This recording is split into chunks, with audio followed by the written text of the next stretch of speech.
Black Ops 6 Zombies is finally here, so I brought in Zombies creator Stanley557 to talk shop with me about everything COD Zombies. We talk about Easter eggs, we talk about high rounds, we talk about the difficulty in the game, and everything in between. So without further ado, let's dive in. No, that's actually, I think that's a good transition. I wanted to kind of talk about, you know, how have you been enjoying Black Ops 6 Zombies? What did you think of the Easter egg hunt? How do you think launch has gone, and what's your kind of instinct telling you about the game so far? The first thing I think of, this is the best launch that we've ever had in Zombies history. When I really went through it in like terms of like the modern day YouTube zombies from BO3 onward. BO3 was great, but we had Shadows, we had the Giant, and that was probably the most comparable launch to this. BO4 was a complete poop show, was a mess. IW and World War II just got kind of swept under the radar. World War II was even worse because people thought the guided Final Reich was just the full eggs. People thought that YouTubers had sell it to sour taste in people's mouths. Cold War was just a little underwhelming, and a lot of people who didn't like the MP mechanics that pushed a lot of those people away. Vanguard was Vanguard. MWZ was MWZ. This feels like the best launch that we've had. It's stable too. Where I don't think I've encountered a single glitch where I'm like, the game's not working, guys. I'm crashing everywhere. I'd say this is the squeakiest clean launch we've ever had. I'm so proud to be a Zombies fan. Yeah, it's been hard to come by.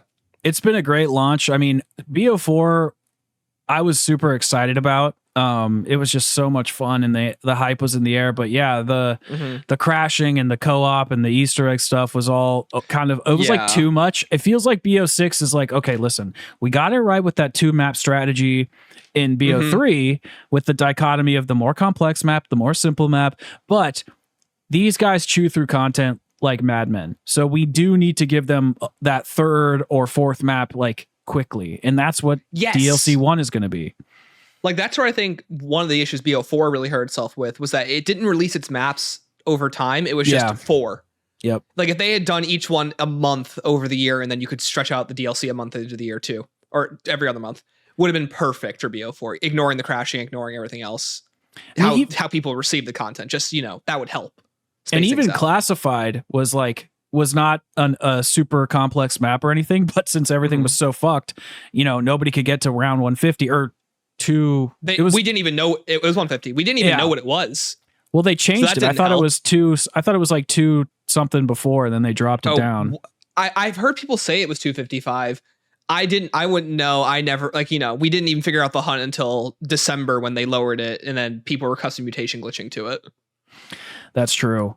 The other thing about this launch though is I really think having the small Easter egg on Liberty Falls is such a W. I know it's not the greatest Easter egg of all time, and like even like my team, we saw it was like Lego Donuts expert and we solved it. And I kind of made a joke at the end of us beating it. Like, if I was on a team that solved it, like, it must be pretty easy. Like, I'm not a puzzle guy. Like, I love doing them, and I think it's fun, but I'm not the solver. Like, I've accepted that, and we all kind of laughed about that. But it's like, that's the truth. I much prefer eggs to be designed this way, where I think the longevity and player enjoyment is more important, in my opinion, than the glamorification of the hunt, which is what happened a lot during BO3, happened a lot during BO4. And I think it's great, but if you really put someone nowadays into any of those maps without a guide who is new at the game, they're never figuring those out. Whereas Liberty Falls, I could totally see someone figuring that out on their own.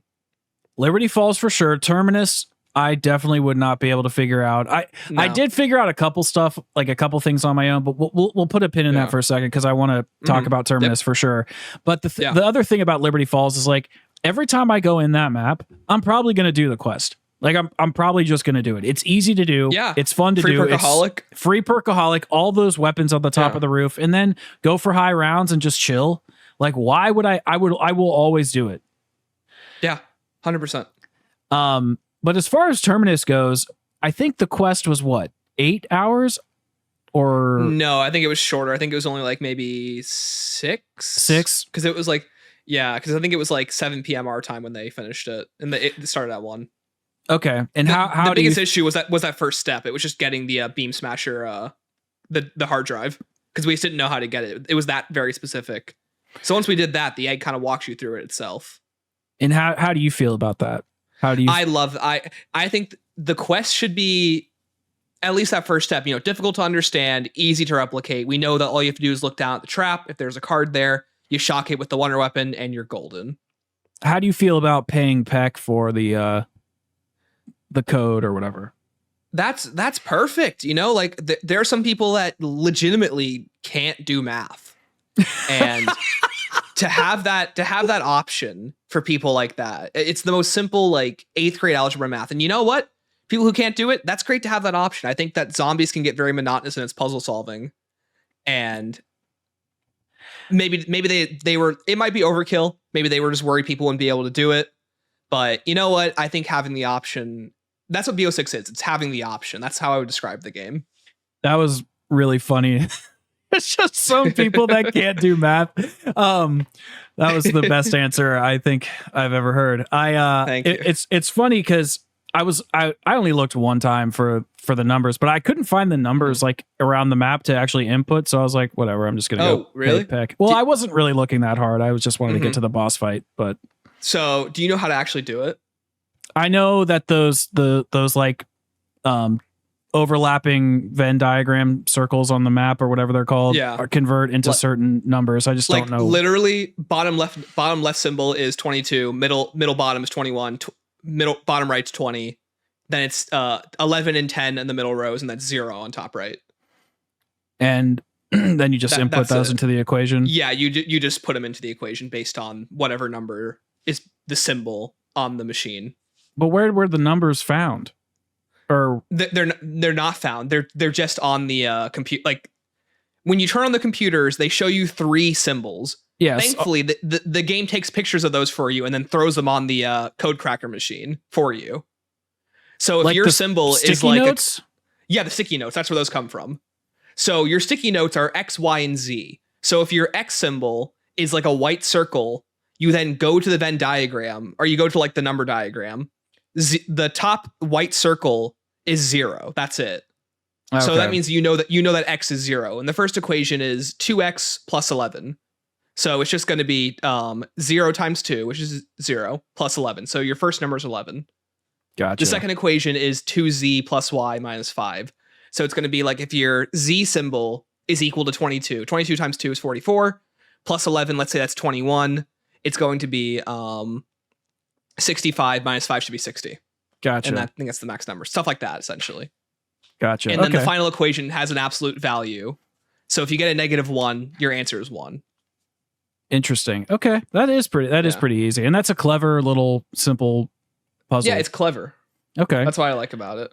Yeah, I dig that. And I think the paying oh, did you disconnect? Sorry. I accidentally clicked the button. Oh, trying to go back there, in. He's back, everybody. Hi everyone. So I thought it was nice to be able to like pay for it. I want to solve it once by myself just to say like I did it. But yeah, just be able to pay for it. Cause like there's so many puzzles in other games where it would just be nice if you could just pay for it. It sounds kind of stupid, but the fact that they've never done it before I agree. is kind of funny. It's like, really nice. In Shadowed Throne, imagine being able to pay like 5,000 points to skip the like those radio turning steps where you have to get the dial. Oh my goodness, that'd be so nice. That'd be so nice. So I kind of like it, but having the option is what's fun. And if you ever want to have like a Terminus experience where you do all the side Easter eggs, round 50 boss fight, dark ops, whatever challenge solving algebra, hey, you can do it. Yeah, more power to you, right? Yeah. Like for me, I can do it in 30 seconds, the math. Whereas like, someone else who might take them a few minutes, they'll just do like they can just pay Peck in 30 seconds and that's their solve. Exactly. Well, you heard it here first, folks. Algebra confirmed. So are you still feeling narratively, because this was the big thing that got you in trouble on Milo's podcast. Yeah. Are you still feeling narratively that the Dark Ether storyline is more interesting and Weaver is more interesting than our previous Ether storyline with Richtofen and everything? Because I'm actually pretty compelled with the way things have been going. I'm super compelled. I haven't listened to the intel just yet. I'm still collecting it all. I want to do one quick like overall listen when I get it all. I'll say that we'll leave a spoiler-free section real quick. We'll talk about the ending without talking about spoiler. The ending of Terminus. I'm the biggest stupid fan of what they did, and I am just so excited that that's the direction that they're going with. And it's stupid. It is balls to the walls, and you know what? Inject that into my veins. Let's just let this story go wild. Yeah. So for those who don't know what happened or who don't want to know what happened, I'm going to put a spoiler warning on the screen right now. Yeah, skip to that time code. I'll give you a couple seconds to get your shit together. So if you want to skip it, but I do want to talk about it. But I don't know if I want to talk about the boss fight first or if I want to talk about the story. Well, we're already talking about the story, so let's actually story first. Let's talk about that. So I was pretty convinced that Vanguard was not going to be canon. Really? I just didn't think they were going to do it. I just thought that Vanguard was going to be, because I've heard from behind the scenes from other people in the community that I've talked to that the devs were kind of like, oh, Vanguard, like, yeah, that was kind of a rough one, and just kind of chalked it up as like an L and, you know, a little stain on their record. And so I kind of thought they were going to ignore it. And when like the thing that people didn't like about Vanguard was the gameplay and like the very bare bones nature of it. They didn't like the people I've talked to who get into the narrative like that narrative. That wasn't the issue with the game. The issue with the game was that it was made on a $30 budget and was basically thrown in our faces for a $70 price tag. That's the issue with the game. It insults your money and your time. Not the developer's fault, but the publishers who push for that to be in the game so that people like me who wouldn't usually buy Vanguard will buy it.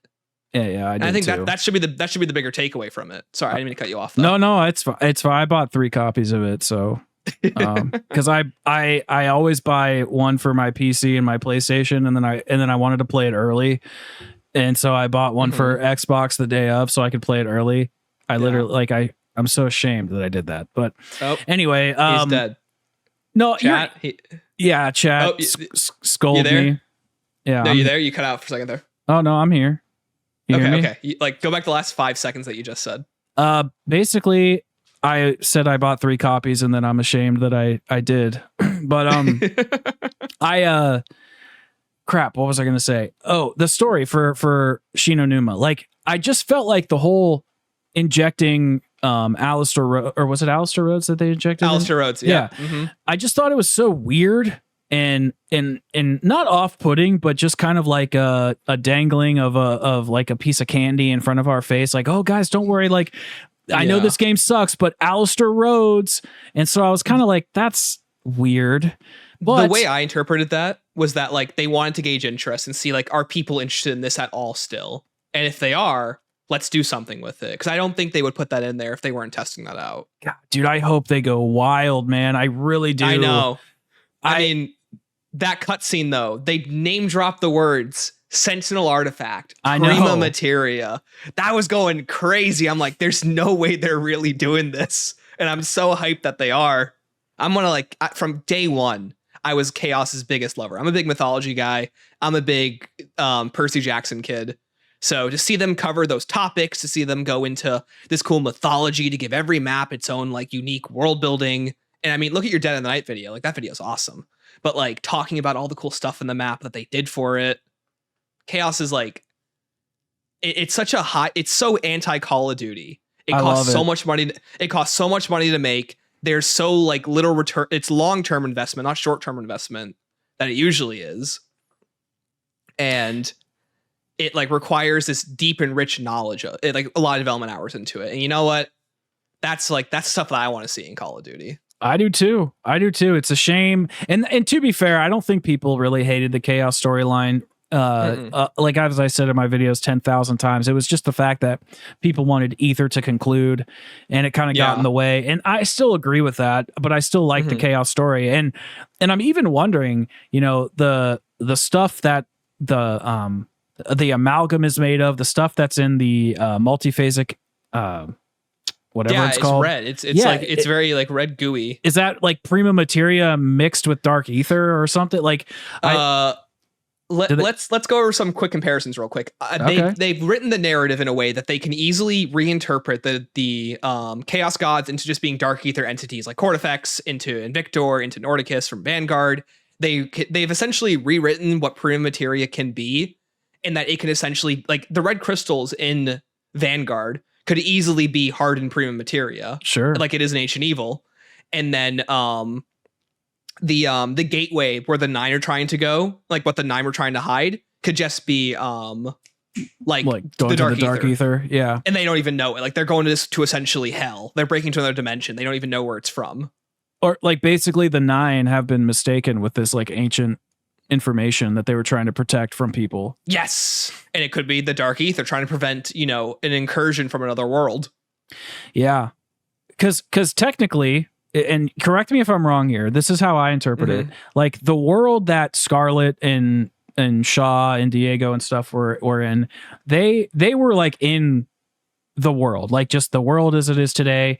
The Titanic ship sank, but you know, because of the trial, it allowed them to kind of clean it up, pretend it never happened, but it was a zombie outbreak. So it was just current events, but that were zombified. But the dark ether, or the ether storyline took place in a multiverse, but then it all got self-contained into the dark ether parallel universe to the current world, which is also chaos, right? I think so. So the way that I understand it is that chaos could exist in the Aether storyline. Let's say it doesn't, for example. At the end of TOG, the multiverse gets condensed into one normal world. Agartha and the Aether fall into a massive basket known as the Dark Ether, which is a whole other dimension that it always existed. And the Dark Ether universe, yeah, you might be right. Like the chaos could have always existed in the Aether storyline, but you know, maybe it wasn't affected by 115, for example, which just had different rules. No. I'm saying something a little different. I'm saying that the chaos story exists in like our world, like you and like Stanley, Alex, we're all hanging out. Scarlet and Diego are over there doing stuff on the Titanic, and then Maxis and Richthofen are in our current world today. But the Dark Ether is just been all sucked up into this bubble, and it's bleeding into our world.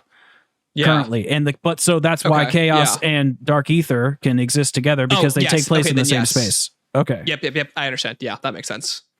Yeah. Maybe that wasn't the original intention. This is probably their best way of being able to utilize it in some way that doesn't require another story reset where two stories run parallel to each other. 100%. So that makes sense. I think there's cool stuff they can do with it too. Dude, I mean, I saw the Dark Ops like 100% calling card or whatever, and it had like a werewolf on it, and I was like, "Oh, you turned a werewolf, yeah." Dead of the Night remastered. No way! Oh my god, dude! I can genuinely see them taking our crew to a variety of places. They know we don't want just a facility. They know that we don't want just the typical like, I don't know, grungy military map. Like we want to go to cool places, and the Sentinel artifact, it has the ability to do that. Not to mention, we saw, and I might have been mistaking this as well, but when we saw those Dark Ether warheads get sucked up into Patient 19, spoiler warning again, I'll put a little thing on the screen. Did it not turn into the Kraken right there and then?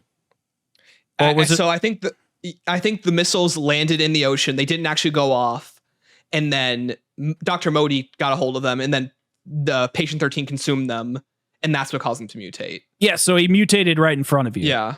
Yes. Yeah, okay, that's what I thought. So the fact that we're seeing stuff like that happen shows the power of the Dark Ether, shows the power of potentially prima materia, whatever, maybe there isn't any in that instance, or there isn't, but just the power of this magic, and that it can mutate something in an instance. And next thing you know, we're fighting like this gross mucus covered Kraken. Like it's so cool. Yeah.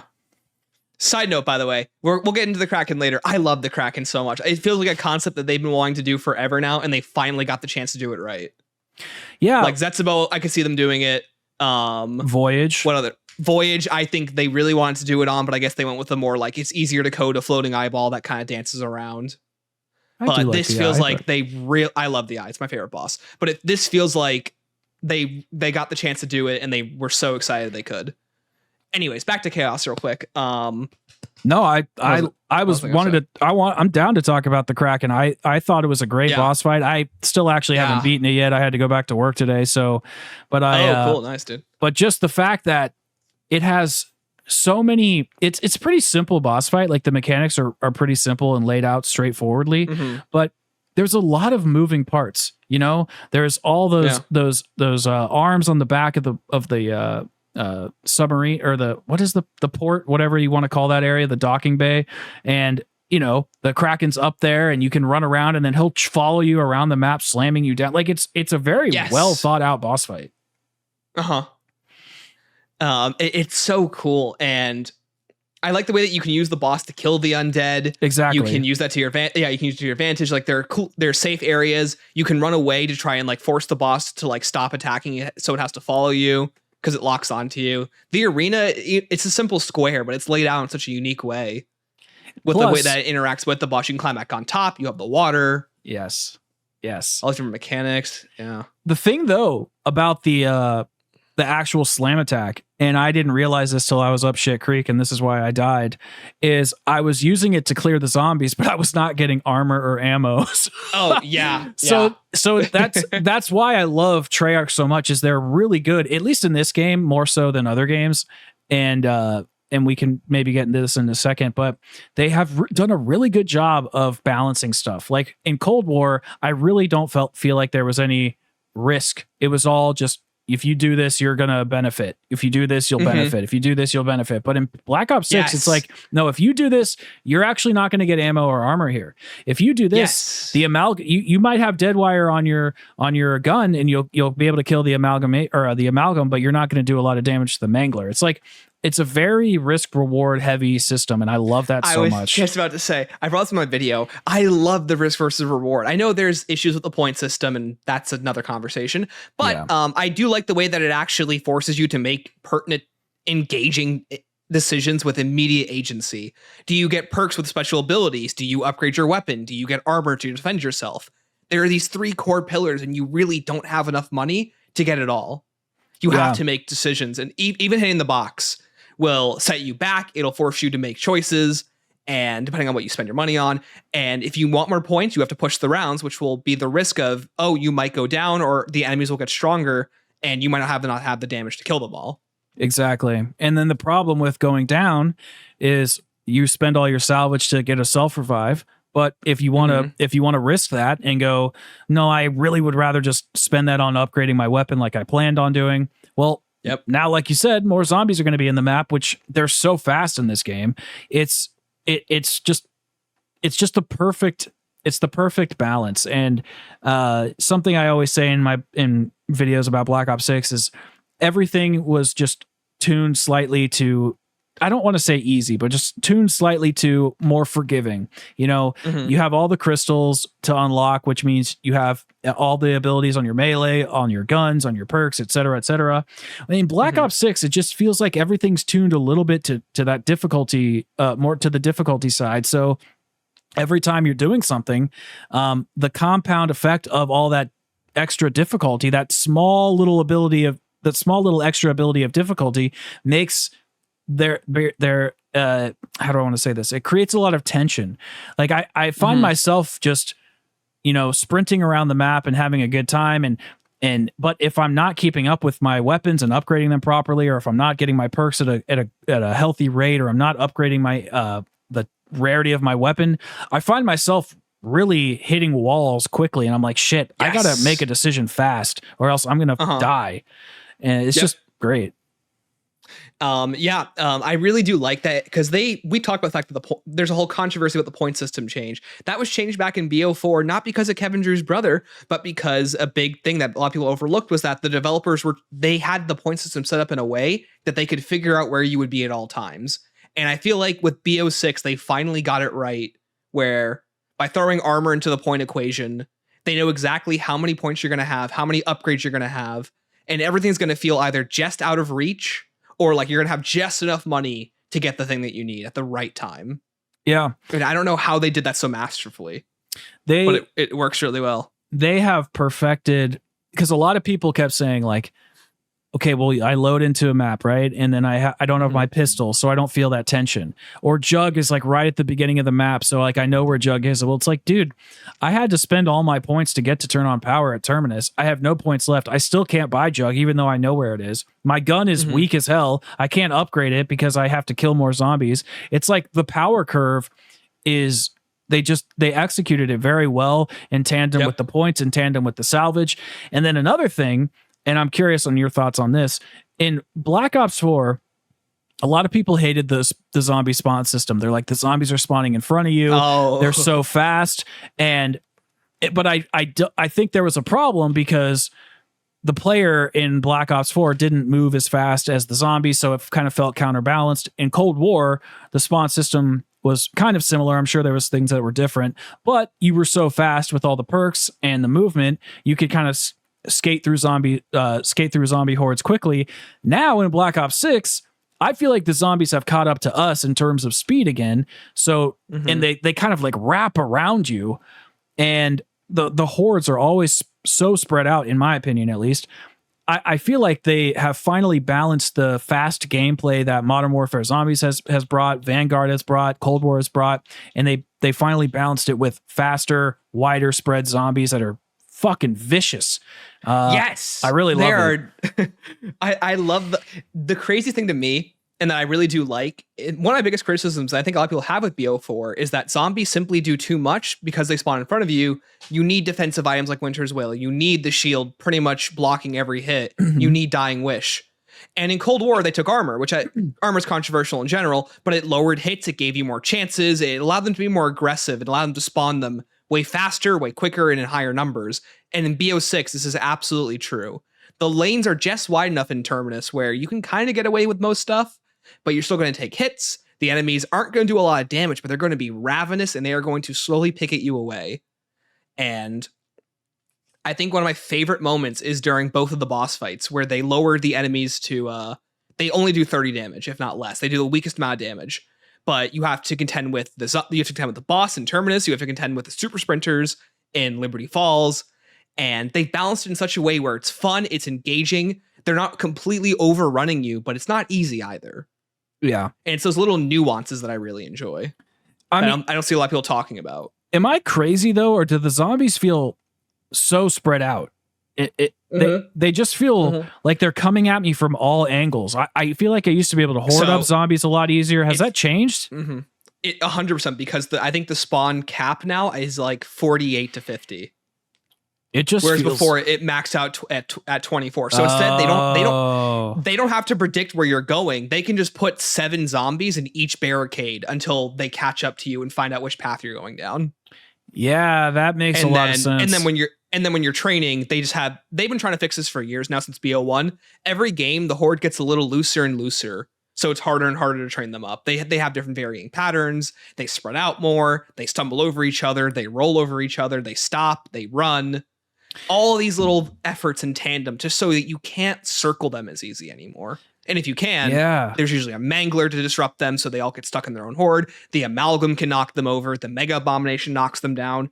So many different factors where you really just can't train them properly to force you to be proactive in killing them, which in turn spawns more zombies anyways. Yes. Okay. I love that. I mean, last night I was playing and I was just hoarding. I was trying to hoard them up like classic style, like I used to. And I got them all hoarded up, and they were tight for about, I don't know, 2 seconds. And then I looked over and I just saw a whole nother line of zombies coming from Pack-a-Punch. And I was like, what the hell?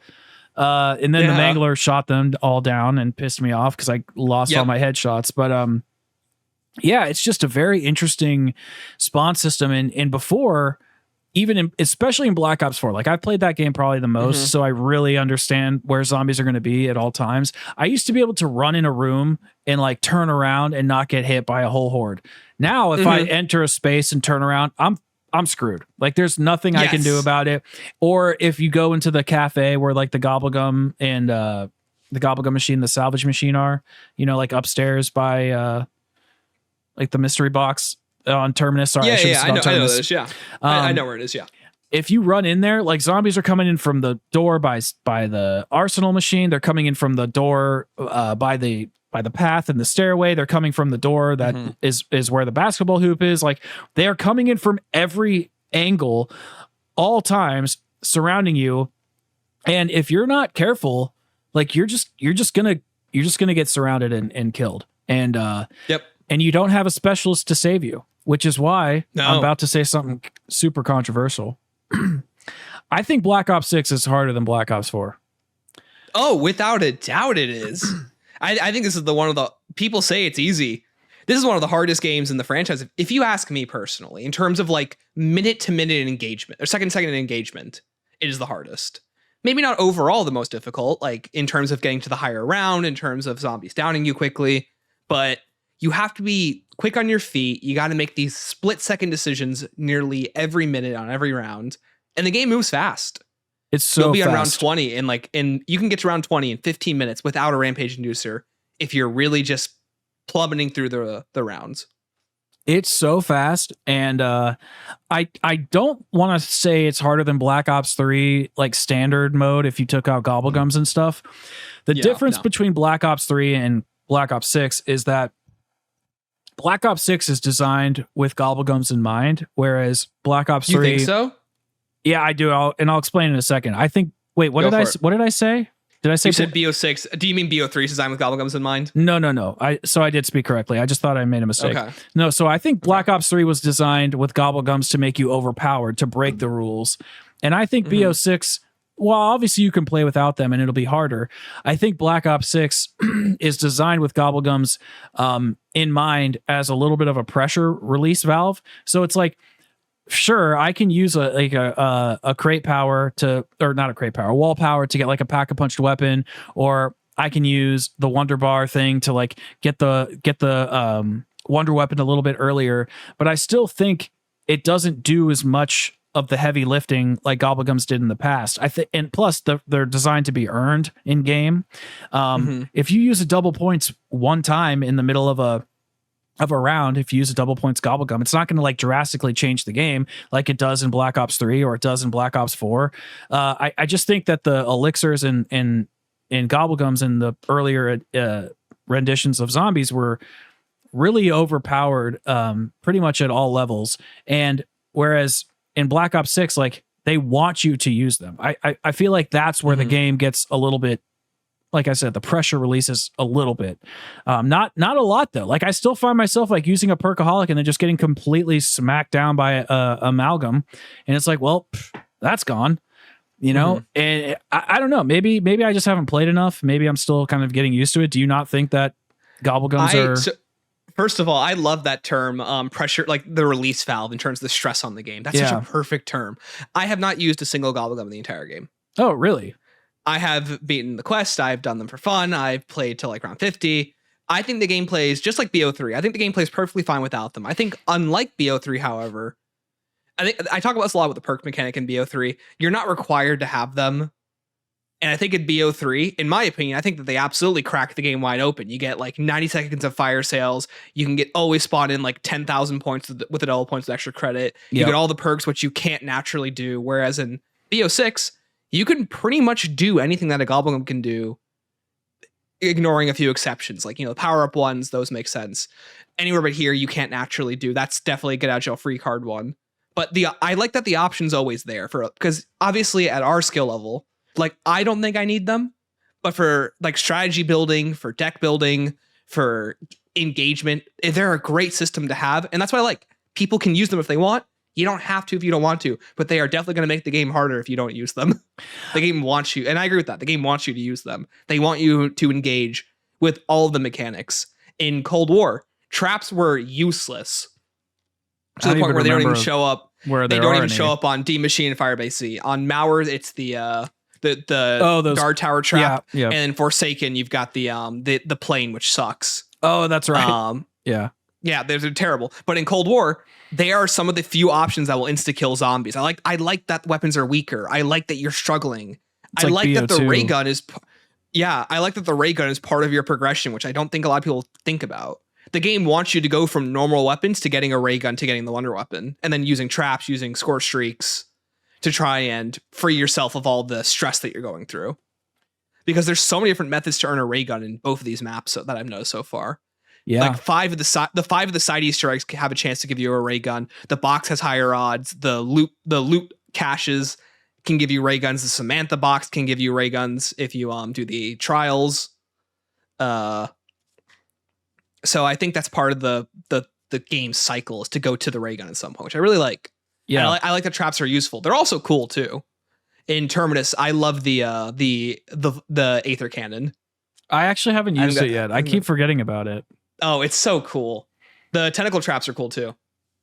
Yeah, it's just it's a game that wants you to use all its tricks. And I remember the first time I played The Last of Us Part 1, like on PlayStation 3 in like 1952 when I was a teenager. Yeah, so I was playing that, and it was the first game I ever played where I realized I was using everything because I was always low on resources. Like I didn't have enough money or enough bullets in my shotgun, so I had to pull out my rifle, and then I would have to pull out my handgun, and I was constantly cycling through everything. And that's how I feel about BO6 a little bit. It's like, oh, I got to use that trap. Oh, I have to use this decoy grenade. Oh, there's a stim over there that's going to help me. I don't have Jug right now. Like there's constantly, there's always, again, it's not necessarily risk reward, but it's always having a reason to pick up something to replace another, replace or fix an element in your build that you don't have at the current moment. There's always a resolve. Yes. And I made a tweet. I don't remember exactly what I said, but I kind of realized that Black Ops 6 has taken every system from pretty much every Zombies iteration and merged them together and they've interwoven every amazing aspect of Call of Duty Zombies and put it in BO6. I don't know how the fuck they did this. It's kind of blowing my mind, even to the point where that reload feature inside of MWZ where you could like half reload and then something would interrupt you and you could fully finish your reload. Yeah, that is in Black Ops 6 Zombies. Like they even took something from MWZ. I was like, dude, this is insane. Yeah, or like if you don't cock the weapon and you switch it too early, when you pull back out, it recocks it. Exactly. It'll finish the last. That's so cool. Yep. And it does it when you're replating a lot. Yeah. It's just stuff like that, dude. Is so Kevin Drew, and I know it's not just Kevin Drew, but he's like the face, you know. Yeah, we say Kevin Drew, the Treyarch team in general. Yeah, they just did such an amazing job. Oh, there's my tweet. There's my tweet. As God intended. No, I agree with you. I like that they changed up the specialists, like the way that user field upgrades. It takes a long time to refill them. Unlike Cold War, where I feel like you were getting them like candy. Yeah. And that's another system they changed. They made sure it's like BO4 tried doing that, where you have like Wraith Fires, you have Specialists, you have Shield, you have Elixirs, you have all these different mechanics to not use your weapon. You have other resources, but in BO6, you're actually limited on those resources. And if you utilize them properly, you should have just enough to get by. But if you're going to waste them, you're going to be out of stuff. You have to go use ammo boxes, which is another risk reward, is that now your points are so important. Ammo boxes have an actual use case of not just breaking the game in half. 100%, dude. I can't tell you how many times I go into a game and I'm like, okay, do I just kind of stick with my loadout until like the AK is blue on the walls and then I'll just buy that. That way I don't have to spend all that salvage and then I can pack a punch that. Like I go through all these little like these like loadout strategies that I want to pull in game because I just don't want to waste my resources. And I think that is so fucking fun. That's so cool. Like I like having to make decisions. I like that the game isn't gonna like I like that there's so many. I know people talk about that you can't use every weapon past a certain round. And that's fine. But I like that I have to make choices in my setup constantly. In every game, it could be different with how I choose to do that. Whether if I go for a different perk, whether if I go for my pack-a-punch early, whether if I just pull out, if I go to the box and get another weapon. It's so cool. This game is awesome. It really is. And the only thing that wait, I forgot what I was gonna say. Oh well. The other thing that I like is it feels just like every single aspect of Cold War that we bitched about, or well, that I probably bitched about. I don't want to include you in my proclivities. That I bitched about was it felt like they fully realized it. Like even for the point of having a mini map, like if you pull out the map in Terminus, it's actually helpful to see where the islands are, to see where some of the perks are, because the maps are so dense. And so when you have like Black Ops 2, Black Ops 3, even Black Ops 4 map design, not terms of art direction, but in terms of structure, I don't need a mini map. I know where I'm going, even for probably Liberty Falls. But for Terminus, the map design is so dense. There's something in every space. There's a lot of upgrades. There's a lot of places to buy perk machines, to buy perks at those perk machines. There's a lot of arsenal machines. There's places to buy armor. Like there's so much on the map. Like it's actually useful. Do I use it all the time? No, of course not. But it actually is purposeful. And so I get, when I look at Cold War, I go, oh dude, it sucks that it wasn't BO6 because it would have been so much more fun. And I mean, you can tell like the stepping stones to get here. Yes. This wasn't just a like one game deal. This was, how do we get here? If you play every game from BO4 onward, you can see how we got here. And when you look at Cold War, this is the game that they wanted to make. Exactly. And you can tell that every game was basically setting up the next step to get to this point. Yeah. Yeah. Everything feels so good. Yeah. I'm so happy it's good too. I think that's the most vindicating part, because I don't want to rag on the community, but there are definitely some negative Nancy's, not content creators, but the overall community sometimes can just be, this game sucks. Why are we hyped? Don't get hyped, guys. And I'm so happy I was excited the whole time, and the game is fun. The game is good. I'm having a blast. I'm excited to jump into another game and do stuff. I'm excited to communicate with people and share with what I'm doing. Like, I'm going to make a tips and tricks video. Something that I learned is that if you get Shadow Rift with big game on it, the augment, you can one-shot amalgams and mega abominations with it. Hell yeah. That's amazing. So like that's cool. I want to share that with people. That's awesome. It's funny. I haven't felt like this in a long time, but like even before our podcast, I was like, man, I wonder if I can message him to delay it for like an hour so I can just play Black Ops 6. Like that's like the kind of headspace I'm in. I'm like, can I just delay whatever I'm doing an hour to play Terminus for a minute? I mean, like last night I got distracted because I was hanging out with my girlfriend. I was going to stream Terminus, and I'm like, oh, maybe I should message him just to push forward. And you messaged me earlier. I'm like, oh, well, I'm going to do the stream then, because he just has to be kept playing now. Yeah, it all worked out. So where I usually try to have these episodes about an hour. So I just kind of have like 2-ish main questions I wanted to ask about Liberty Falls a little bit. Yeah. And because we didn't really talk about it, and then kind of what your expectations or hopes rather for the DLC season are, and then I wanted to do the lightning round questions. Do you have time for that? I've got all the time in the world to talk about this game. All right, perfect. I think this game is awesome. So how are you feeling about, I know we talked a little bit about the Easter egg with Liberty Falls, but what are your thoughts on it? Just off the cuff, what do you feel? I think I'll start with a negative for once. My only disappointment was I didn't feel like I got any, like we didn't get any story narrative about what happened to Richtofen, what happened with the town. We didn't get to see Blanchard. We didn't get to go to the mansion. So I do hope that's followed up on. I like that it's short. I love the music segments. I think Brian Toohey, Jack Wall, the music team, they're killing it in this game. They've been killing it every year, but this game especially. I love the little motifs. I love the final section. I think despite the fact that not much is really happening besides you just killing zombies and manglers, it's so tense. It's the music that makes it tense. It's the fact that they're spawning super sprinters in such a tight space, but they lower the damage number, so they're confident that you can take them down, which I think is what makes it so much fun. That's awesome. And yeah, it's a blast. I was trying to go for the Dark Ops to beat it in under 30 minutes earlier. I got like 32 minutes, but I was having a blast because I was so unset up, and that's what made it fun. That's awesome, dude.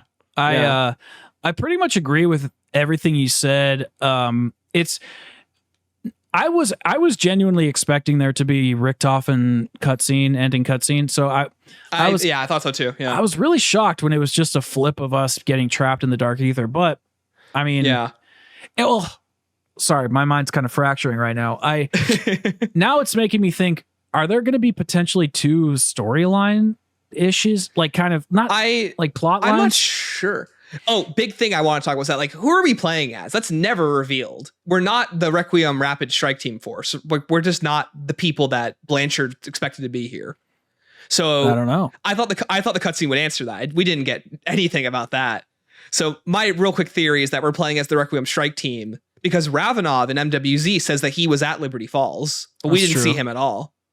So I wonder if maybe maybe our team got captured somewhere else besides where Weaver and the gang went. Maybe he let us out early. Maybe he's like, oh, go to Liberty Falls and go stop that shit.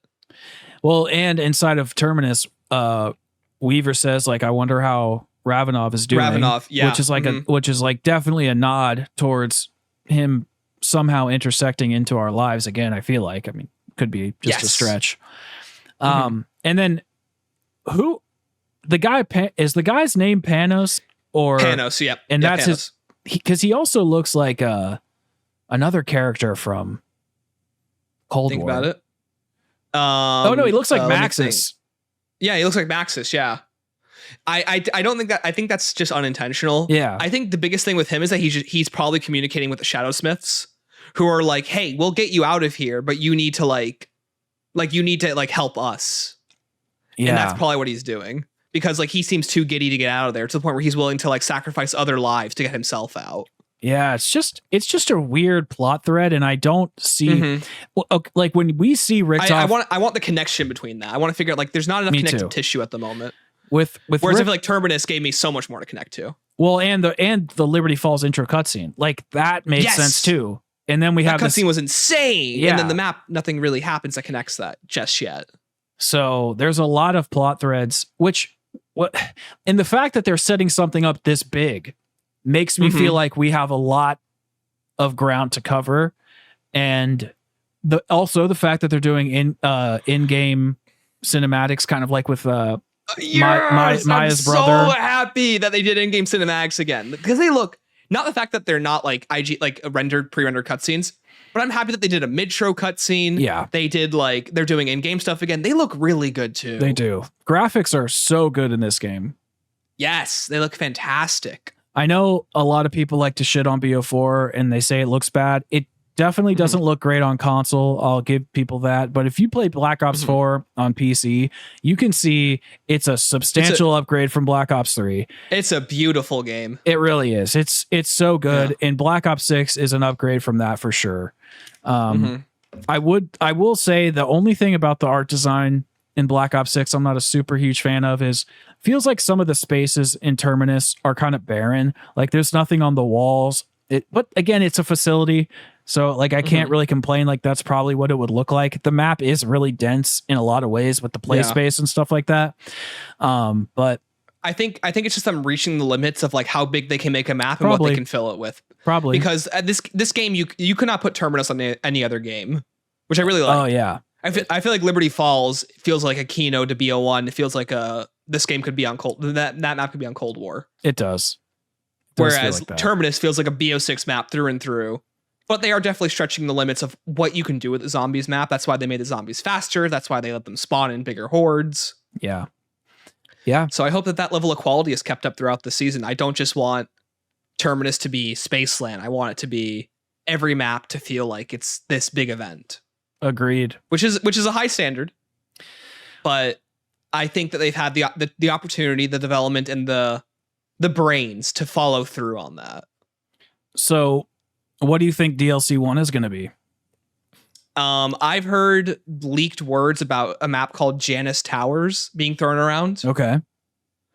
If you look in the background of Liberty Falls, you see the like two tall towers next to a water tower in the back. So it could take place there.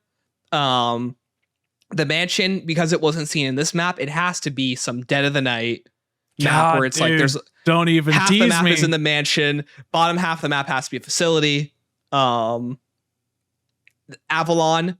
My hard read is that DLC 1 will be us trying to get a Sentinel artifact, and the Easter egg is going to end with the artifact going off.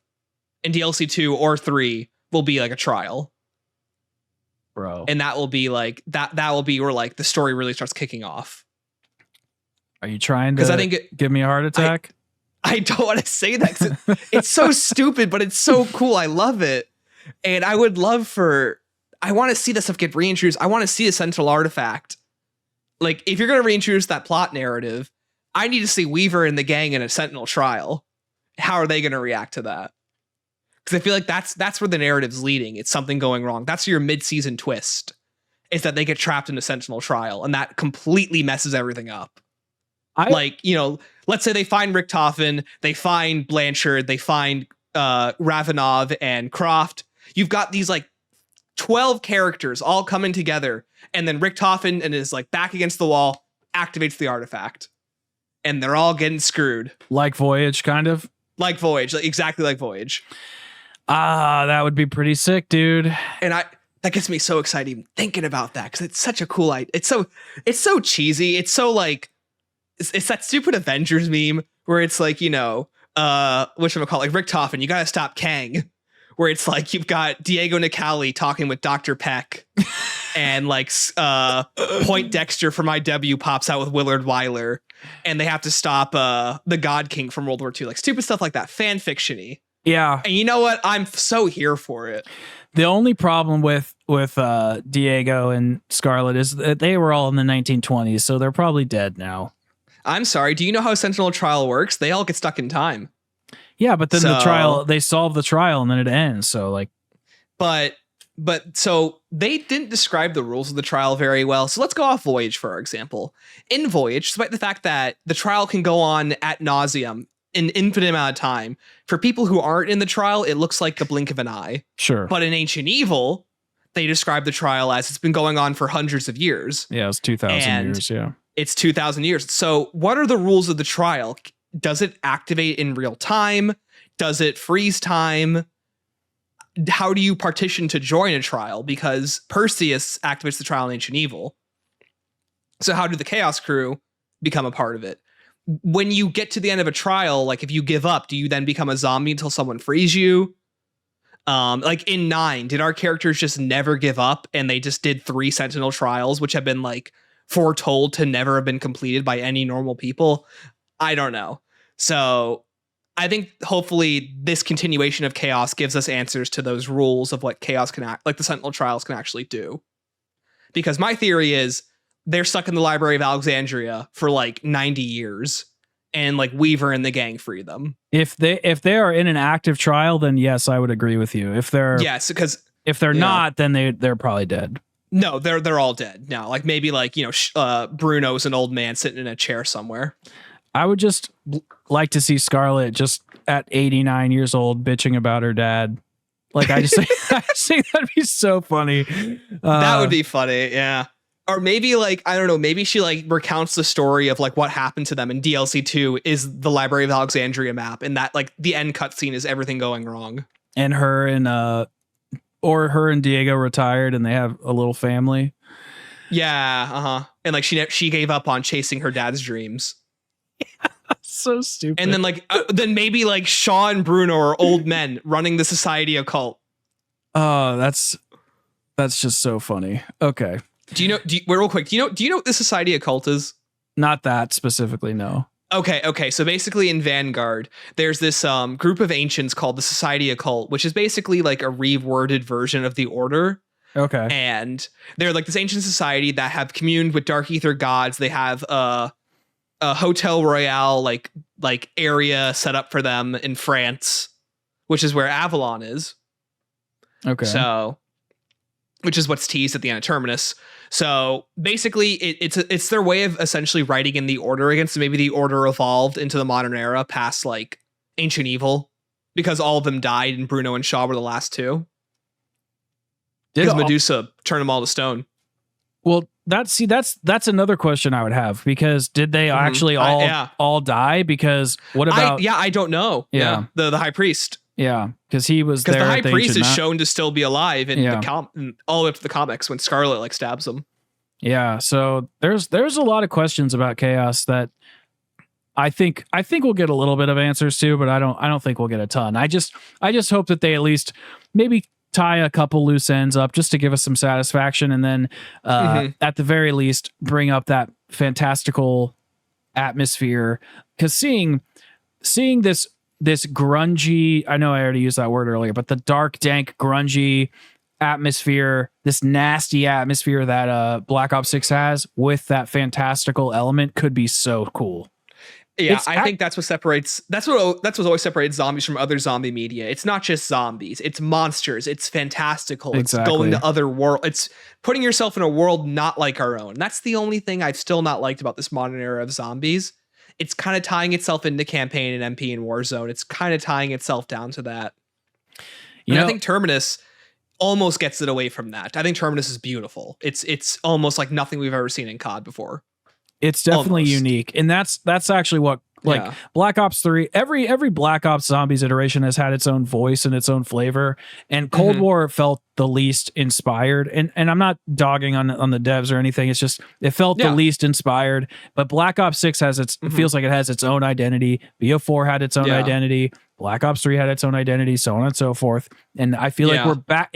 Even if I don't love every aspect of the art design, it feels like a zombies map. It feels like its own identity. And that's exciting. I agree. I think we're so close to cutting the strings that are tying us down to this, like, all the modes need to be interconnected. We're so close to zombies to just breaking away and running with the wind again. I agree. I mean, and I'm so excited. Even the small little things like buying like using the zip lines and buying boats and stuff like in zombies, it feels yes, it's a Warzone mechanic, but if they kind of, well, maybe not the zip lines specifically, but I don't, since there's so many other things that are coded that are wrapped in the zombies coding, it doesn't feel so Warzone-y. I mean, even when you buy a freaking boat, it has a little dark ether thing like spit out, and then there's like a cloud the portal drops the boat. That's cool. It's so sick. It's so sick. Also, I think zip lines are a natural evolution that should just, I like that they're added to zombies. I know they're not the most like zombie looking thing. Usually teleporters are a zombies thing, but I think this is snappier. It keeps the gameplay going. And I definitely think that's like something Kevin and his team, they want snappier gameplay. They don't want moments that stop you. Well, that's why, like, the first slow fast travel that we have is the mag lift in Terminus. Well, but it also has stuff wrapped around it too to make it cool. If anybody bitches about the zip lines, they were literally in Call of the Dead. Yeah, they were. And Tag. Tog too, yeah. Real quick aside, I love that in TOG you have like them testing out, like they brought this up in interviews before it released. They were testing out parkour mechanics and different map designs in the spawn area where you like parkour, you jump on stuff, you have to like jump to different areas, and they utilize that in Cold War like perfectly. You can see the direct evolution on that mechanic. Yeah, like within the next year. That's a whole other topic I actually could talk about, is the parkour and the map design, but I don't want to get into it, but maybe we can talk about it another time if you ever want to come back on. I would, yeah. I could talk for 17 hours about this game. So you gotta cap me off at some point. Well, I could probably talk for 2-3 hours too. I want to try to keep the episodes about an hour-ish. So I noticed that. Yeah, you're all good. So all right, we are at the final end. We talked about Liberty Falls. We talked about Terminus. We talked about a lot of the stuff I wanted to cover. Even talked about a little bit about the DLC. Now I just kind of have a couple questions that I wrap up just for fun that I do with every guest. So we'll just get started. First question: what zombies map do you dislike or hate the most out of every zombies map ever? Hold on, let me pull up my tier list real quick. It's a tier list on tap. It changes every once in a while. Let me see what I said last time real quick. I said last time, I'll ignore maps like Diner. I think it's either like Terra Maldicta or Beasts from Beyond for completely different reasons. Okay. Beasts from Beyond, I think, is an abhorrent gameplay experience that, if I ignore Director's Cut, essentially counters itself at every single term. And have you played Beasts from Beyond? Yeah, probably not. I actually, just a quick aside, I don't actually hate Beasts from Beyond, but I've never gone for high rounds. I just get through the Easter egg. That's it. That's all I ever do. That's if you play high rounds, they're some of the worst high rounds of all time. Got it. If you don't use Director's Cut, if you use like normal weapons, if you go for the Venom X legitimately, which is an absolute pain in the butt. I remember that. If you only have 5 perk slots, Like you've got slashers that like you have to like run away from that teleport to you. You've got ninjas that force you to walk, but then you have cryptids that force you to run. You have terrible spawn systems. You get ambushed when you take teleporters. You don't have a damage. You have no defensive modifiers. The map design is uninspired. It looks pretty.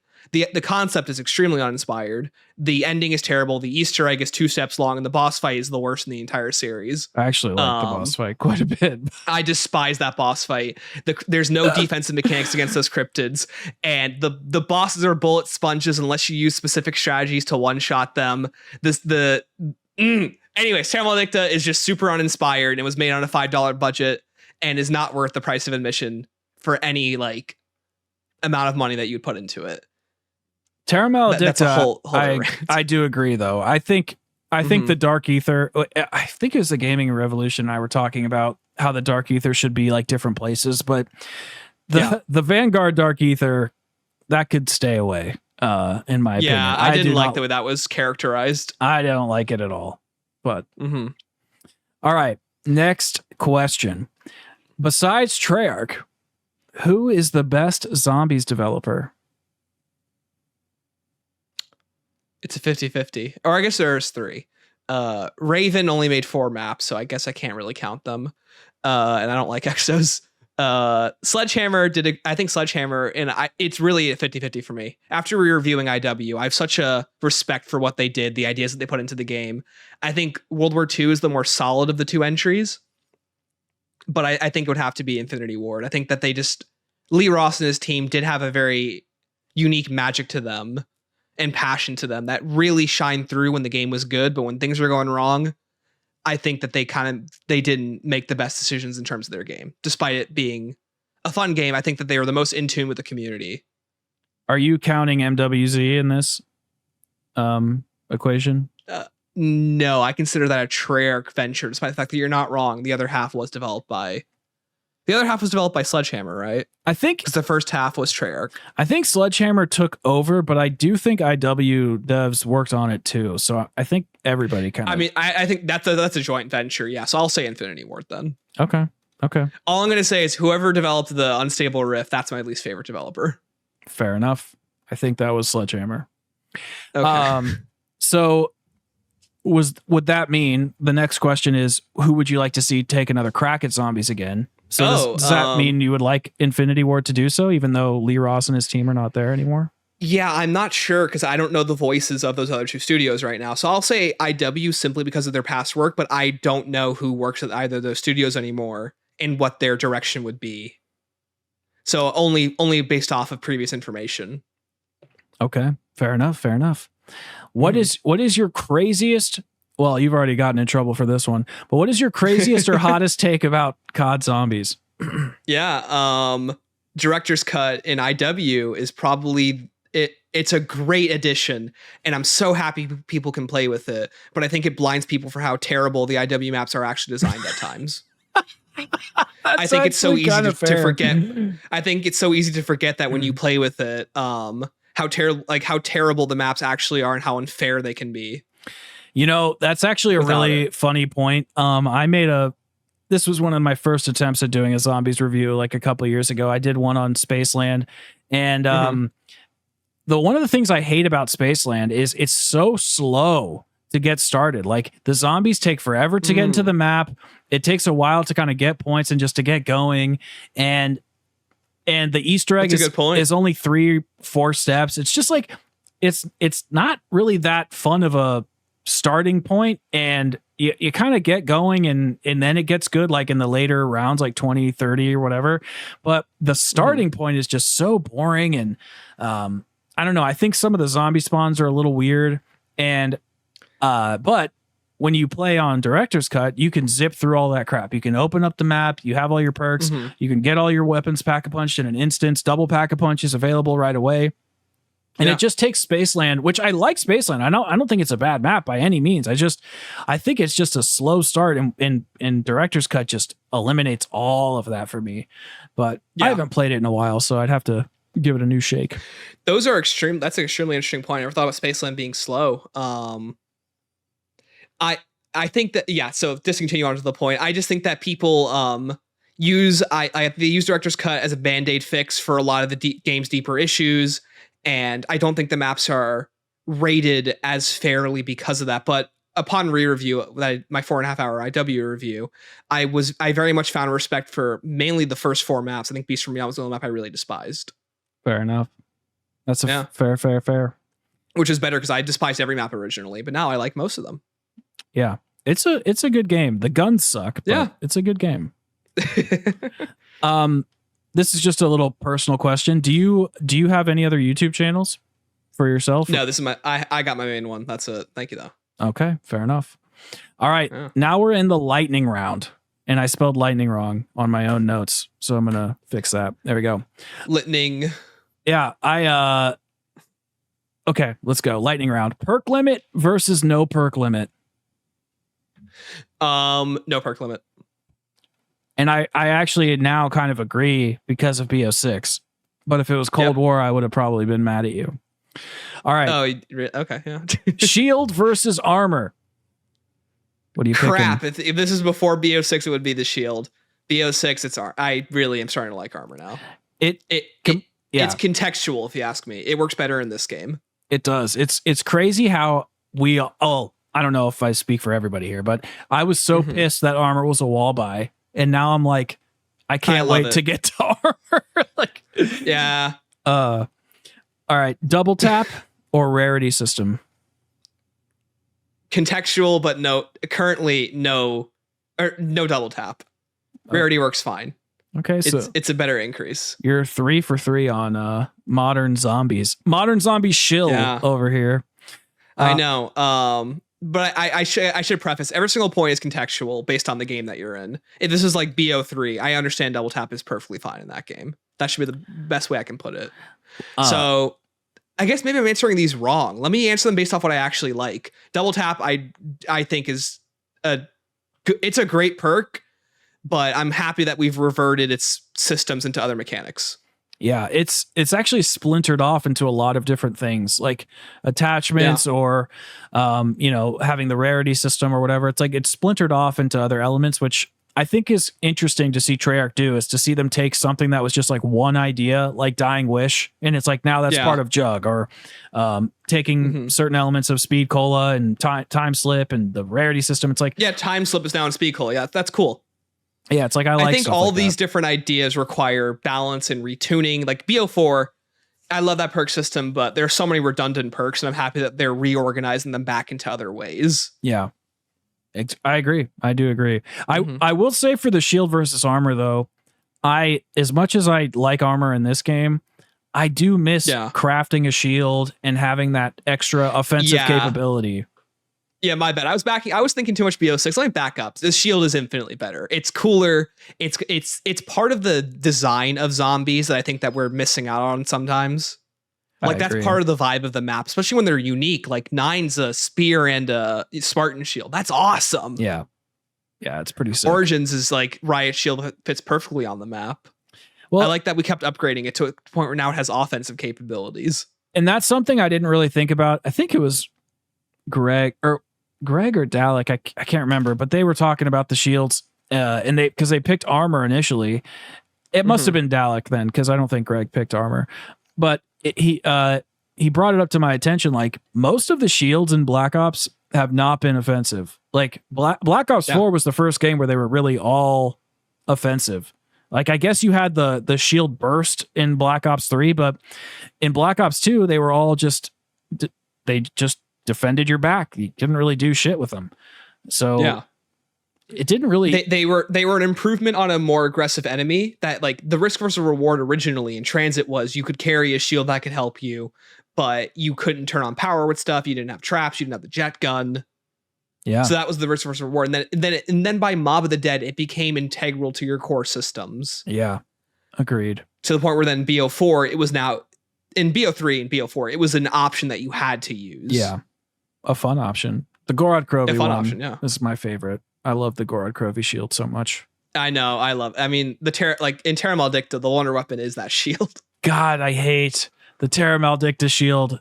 And it took a weapon slot. No. I know, but I love him though. He's so stupid. The Decimator shield has lived again. Such a stupid. The fact he's a character. That's who the character I want to see save Scarlet and Diego. That's true. Is, the Decimator shield. He comes out and he defends them from Medusa's stone stare. I'm fine with that. He can come back. He can come back. All right, here we go. What other modes? Well, this one doesn't really apply, but I'll ask it anyway. What other modes are you playing in BO6 aside from zombies? I'm not playing. I have not touched campaign. I've not touched multiplayer. Me neither. I had this in for pre-launch, but you know, we work with what we got. So I'll be honest. Even if this was other games, it would be zombies all the way. I don't touch the other modes. Okay, so here is this question I think had an easier answer before. But now I don't think it's going to have such an easy answer. And you're a polarizing figure, so I don't know. We'll see if it was even controversial for you in the first place. But eliminate a zombies era. Eliminate either Zelensky, Blundell, or Kevin Drew. Zelensky instantly. That's my answer as well, actually. Yeah, I think the building blocks of Zelensky are imperative to this design. Sure. But subjectively, I just like more fantastical stuff. And I'm a big fan of the modern era. I don't think it's as bad as people give it credit for. It's not as bad as people say it is. Well, and I think the other issue is sometimes it's just not for you anymore. And that's okay. That's true. If it's not for you, that's a big issue that I think the community has, which is perfectly fine. You should want a game that you want to play. I think it's just kind of like, well, it's just a different game now. Zombies has been Shipathesiast from one game to another. It's the same game by name, but it's a completely different animal now. It's not even the same game anymore. It just wears the same name. I agree. I think I would have had I would have had trouble picking between Zelensky and Kevin Drew before Black Ops 6 came out.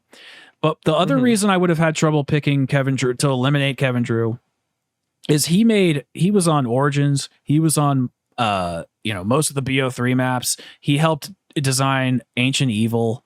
Like the dude has been integral to some of the most iconic zombies maps of all time. But it's just like under his leadership, their vision is completely different.